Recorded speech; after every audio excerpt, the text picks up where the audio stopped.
29 जून को एक हमारे यहाँ इंसिडेंट हुआ जहाँ पे एक हमारे जाने माने बिल्डर हैं श्री महेश चंद, उनके दुकान पे जहाँ पे वो बैठते हैं फर्स्ट फ्लोर पे मेन पहाड़गंज मार्केट में आर्य नगर में, वहाँ पे एक शख्स आया और उनसे 30 लाख की फिरौती मांगी। उन्होंने अपनी इनएबिलिटी दिखाई कि मैं एकदम इतना पैसा नहीं दे सकता, तो उनके ऊपर फायर किया। उनका सौभाग्य था कि वो फायर उनको लगा नहीं, जस्ट उनसे 2 इंच दूर उनकी दीवार पे लगा और उनको उसने फिर धमकी दी कि मेरे और भी साथी इलाके में हैं, तो जो मैं फिरौती मांग रहा हूँ ये मुझे चाहिए, मैं दोबारा फिर से आऊँगा। और ये कहते हुए नीचे निकला और दोबारा एक वार्निंग शॉट उसने फायर किया। ऐसा इंसिडेंट हमारे मार्केट्स में रिसेंट टाइम्स में कभी हुआ नहीं था।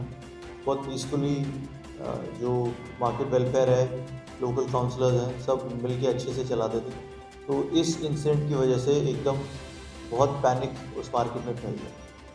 तो हमारा ये उद्देश्य था कि तुरंत इस पर कार्रवाई की जाए, रेलेवेंट सेक्शन में एफआईआर दर्ज की जाए, जो अक्यूज़ड है उसका पता लगाया जाए। तो धीरे धीरे हमें पता लगने लगा कि जो ये वारदात है इतनी सिंपलिस्टिक नहीं है। ऐसा नहीं है कि कोई आदमी विदाउट एनी प्लानिंग आया और फायर करके चला गया, इसके पीछे बहुत डीप रूटेड कॉन्स्पिरेसी है। हमारा अक्यूज़ड है जिसकी आइडेंटिटी बाद में पवन पहलवान के नाम से खुली, जो 23 साल का एक व्यक्ति है, परनाला बहादुरगढ़ का रहने वाला।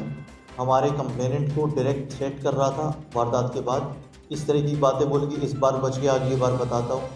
लॉ इन्फोर्समेंट एजेंसीज़ को ओपनली चैलेंज कर रहा था, डिफरेंट लोकेशंस बदल के कंप्लेनेंट को इतनी दहशत में ला रहा था और इस तरह से प्रूव करना चाह रहा था कि मैंने खुलेआम मार्केट में फायरिंग की है, तो अब मेरा नाम बहुत बढ़ गया है, तो अब मैं कुछ भी कर सकता हूँ। इस तरीके से उसने अपने आप को पोर्ट्रे करने की कोशिश की। उसका इंस्टाग्राम हैंडल है वो काफ़ी पब्लिक है, आप देख भी सकते हैं। उसके अंदर उसने काफ़ी अभद्र भाषा का इस्तेमाल किया, कंप्लेनेंट के लिए भी, अपने आप को बढ़ाने के लिए भी, लॉ इन्फोर्समेंट एजेंसीज़ के लिए भी। और उसके अलावा जो एक न्यूज़ 30th को छपी थी इस इंसिडेंट के बारे में, 29 को इंसिडेंट हुआ, 30th को एक न्यूज़ छपी कि ऐसा अटेम्प्ट टू मर्डर का एक केस हुआ है जिसमें उसने फायरिंग की है। उस न्यूज़ को बहुत ही प्राउडली उसने अपने इंस्टाग्राम हैंडल पे स्टोरी की तरह पोस्ट किया, एक ऑडियो ट्रैक के साथ, सिर्फ ये प्रूव करने के लिए कि जो ये इंसिडेंट हुआ he is very proud of it, और वो आगे भी ऐसे इंसिडेंट्स करता रहेगा अगर उसकी एक्सटॉर्शन की डिमांड मीट नहीं की। इस मोटिव को सपोर्ट किया जो ये होटेलियर्स हैं हमारे, पवन चेट्टी और सोनू मोटा, जो उसी मार्केट के होटेलियर्स हैं।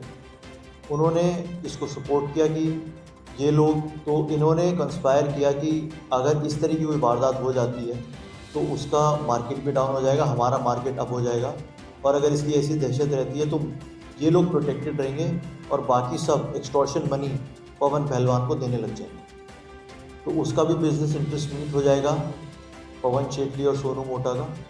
और साथ के साथ जो ये एक्सटॉर्शन रिंग एक रन करना चाह रहा है पवन पहलवान, वो भी सक्सेसफुल हो जाएगा। ये पूरी कॉन्स्पिरेसी जब हमारे सामने आई तो बहुत ज़्यादा ज़रूरी हो गया पवन पहलवान को किसी भी तरीके से एप्रीहेंड करना।